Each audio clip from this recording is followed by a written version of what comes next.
डाळ तांदळाची इडली कशी बनवायची आज आपण ही रेसिपी बघणार आहोत. तर चला रेसिपीला सुरुवात करू.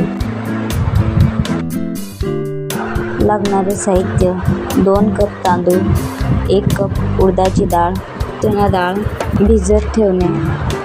घेतलेले साहित्य 2 ते 3 पाण्याने धुवून आपण घेतला.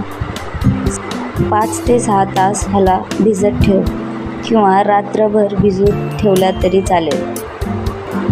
डाळ तांदूळ चांगलं भिजवलेलं सगळं साहित्य मिक्सरमध्ये फिरवून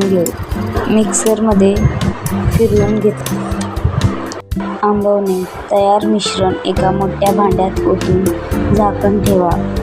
उष्णता मिश्रण चांगलं आंबलेलं आहे. चवीनुसार मीठ, खाण्याचा सोडा आणि ओवा घालून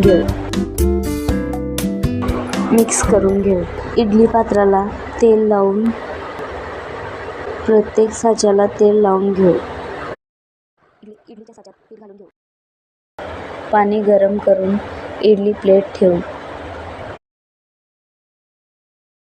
10 ते 12 मिनिट वाफवून घेऊ. गॅस बंद करून